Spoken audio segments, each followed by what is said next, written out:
بسم اللہ الرحمن الرحیم۔ السلام علیکم۔ مومن اور کافر کی موت میں فرق کیا ہے؟ حضرت سیدنا برہ بن عازب سے مروی ہے، ہم رسول اکرم صلی اللہ علیہ وآلہ وسلم کی معیت میں ایک انصاری شخص کے جنازے میں شریک ہوئے۔ جب ہم قبر کے قریب پہنچے تو رسول خدا صلی اللہ علیہ وآلہ وسلم تشریف فرما ہو گئے۔ ہم بھی آپ صلی اللہ علیہ وآلہ وسلم کے گرد اس طرح بیٹھ گئے گویا ہمارے سروں پر پرندے بیٹھے ہوئے ہوں۔ آپ صلی اللہ علیہ وآلہ وسلم کے دست اقدس میں ایک لکڑی تھی جس سے آپ صلی اللہ علیہ وآلہ وسلم زمین کورید رہے تھے۔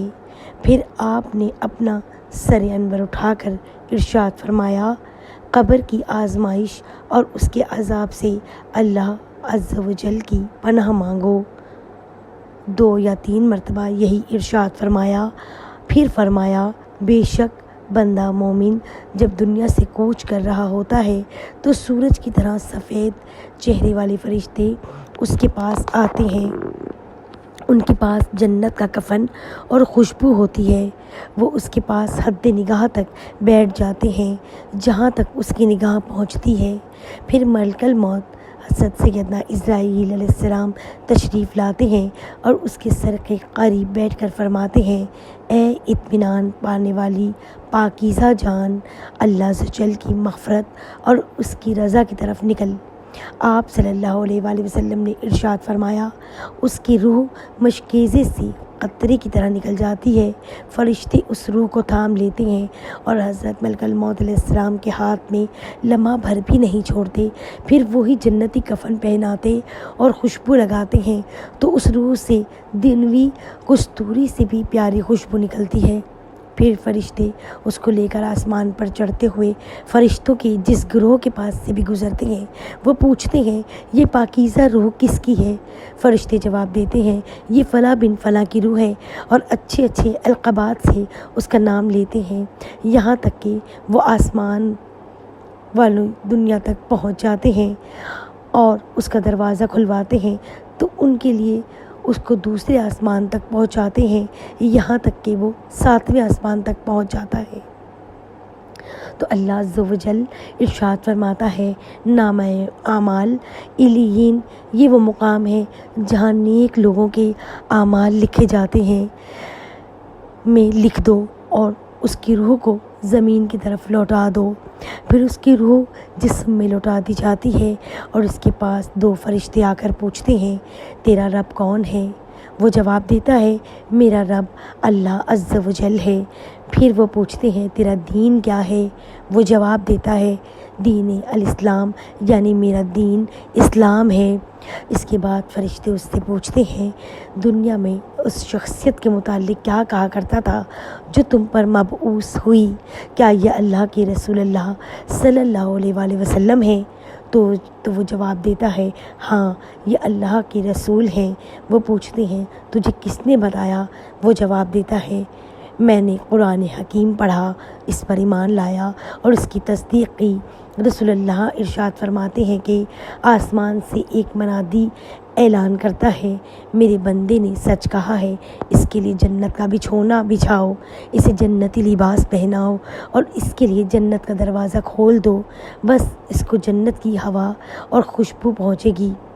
اس کی قبر تا حد نظر وسیع کر دی جائے گی اور خوبصورت چہرے والا ایک شخص اس کے پاس آ کر کہے گا، میں تجھے ایسی بشارت دیتا ہوں جو تجھے خوش کر دے گی، یہ وہی دن ہے جس کا تجھ سے وعدہ کیا گیا تھا۔ بندہ مومن پوچھتا ہے، آپ کون ہیں؟ تو وہ جواب دیتا ہے، میں تیرا نیک عمل ہوں۔ مومن پوچھتا ہے، آپ کون ہیں؟ تو وہ جواب دیتا ہے، میں تیرا نیک عمل ہوں۔ جنتی اس نعمتوں کو دیکھ کر دل میں پیدا ہونے والے شوق کی بنا پر مومن کہتا ہے، یا رب قیامت قائم فرما تاکہ میں جلدی جنت میں جا سکوں۔ حضور پاک ارشاد فرماتے ہیں، کافر جب دنیا سے جا رہا ہوتا ہے تو اس کے پاس سیاہ چہرے والے فرشتے آتے ہیں جن کے پاس بالوں سے بنے ہوئے کمبل ہوتے ہیں وہ تا حد نگاہ بیٹھ جاتے ہیں۔ پھر ملک الموت آ کر اس کے سر کے قریب بیٹھ کر کہتا ہے، اے خبیث جان، اللہ عز و جل کی ناراضگی اور غضب کی طرف نکل۔ اس کی روح تمام اعضاء میں بکھری ہوتی ہے، جس کو اس کے جسم میں سے اس طرح نکالا جاتا ہے جس طرح گوشت بھوننے والی سیخ اون میں ڈال کر کھینچی جائے تو وہ اون کو ادھیڑ دیتی ہے، تو اس کے تمام اعضاء ٹکڑے ٹکڑے ہو جاتے ہیں۔ ملک الموت اس کی روح پکڑتا ہے، لیکن فرشتے اس کے ہاتھ میں ایک لمحہ بھی نہیں رہنے دیتے، بلکہ اسے لے کر اس کمبل میں ڈال دیتے ہیں۔ پھر وہ ملائکہ کہ جس گروہ سے بھی گزرتے ہوئے جاتے ہیں وہ پوچھتے ہیں، یہ خبیث روح کس کی ہے؟ وہ فرشتے جواب دیتے ہیں، یہ فلاں بن فلاں کی روح ہے، اور برے برے القابات سے اس کا نام لیتے ہیں، یہاں تک کہ آسمانی دنیا تک پہنچ جاتے ہیں۔ آسمان کا دروازہ کھلوانا چاہتے ہیں، لیکن ان کے لیے نہیں کھولا جاتا۔ یہ ارشاد فرمانے کے بعد حضور پاک صلی اللہ علیہ وآلہ وسلم نے یہ آیت تلاوت فرمائی، جس کا ترجمہ کچھ یوں ہے کہ ان کے لیے آسمان کے دروازے نہ کھولے جائیں گے اور نہ وہ جنت میں داخل ہوں گے جب تک کہ سوئی کے ناکے میں اونٹ داخل نہ ہوں۔ پھر فرمایا، اللہ فرماتے ہیں کہ اس کا نام اعمال سجین، یہ وہ جگہ ہے جہاں بدکاروں کے اعمال لکھے جاتے ہیں، میں لکھ دو۔ پھر اس کی روح کو چھوڑ دیا جاتا ہے، پھر اس کی روح جسم میں لوٹا دی جاتی ہے، اور دو فرشتے اس کے پاس آ کر بیٹھ جاتے ہیں، پوچھتے ہیں، من ربو کا، یعنی تیرا رب کون ہے؟ وہ کہتا ہے، ہائے افسوس مجھے نہیں معلوم۔ پھر وہ پوچھتے ہیں، تیرا دین کیا ہے؟ وہ جواب دیتا ہے، ہائے افسوس میں نہیں جانتا۔ پھر وہ پوچھتے ہیں، دنیا میں اس شخص کے متعلق کیا کہا کرتا تھا جو تم میں مبعوث ہوئی؟ تو وہ جواب میں کہتا ہے، ہائے افسوس میں کچھ نہیں جانتا۔ پھر آسمان سے ایک اعلان کرنے والا اعلان کرتا ہے، اس نے جھوٹ بولا، اس کے لیے آگ کا بچھونا بچھا دو اور آگ کا لباس پہنا کر جہنم کا دروازہ کھول دو۔ بس جہنم کی گرمی اسے آ پہنچتی ہے، اس پر قبر تنگ ہو جاتی ہے، یہاں تک کہ اس کی پسلیاں بکھر جاتی ہیں۔ پھر اس کے پاس بدصورت گندے کپڑوں اور انتہائی ناگوار بدبو والا شخص آ کر کہتا ہے، میں تجھے ایسی خبر دیتا ہوں جو تجھے غمگین کر دے گی، جان لو یہ وہی دن ہے جس کا تم سے وعدہ کیا گیا تھا۔ تو وہ اس سے پوچھتا ہے، تم کون ہو؟